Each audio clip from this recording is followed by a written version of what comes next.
দেখেই তো কলিজা শুকিয়ে জল, তাই না? নিজের জন্ম দেওয়া বাচ্চাদের আস্ত গিলে খাচ্ছে একটি মা কুমির। দাঁড়ান দাঁড়ান, এখানে পুলিশ ডাকার দরকার নেই। এটা কোনো ক্রাইম থ্রিলার সিনেমা নয়, বরং প্রকৃতির এক অদ্ভুত ভালোবাসা। এই পুচকে ছানাগুলো যখন ডিম ফেটে বের হয়, তখন চারপাশে বক, বড় মাছ আর বাজ পাখিরা উৎ পেতে থাকে এদেরকে জলখাবার বানানোর জন্য।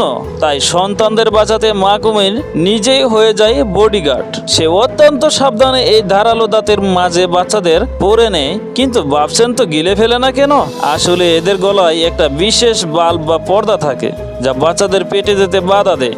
এটা যেন চলন্ত এক সেফটি লকার। এরপর নিরাপদে জলের কাছাকাছি নিয়ে আলতো করে বাচ্চাদের ছেড়ে দেয়।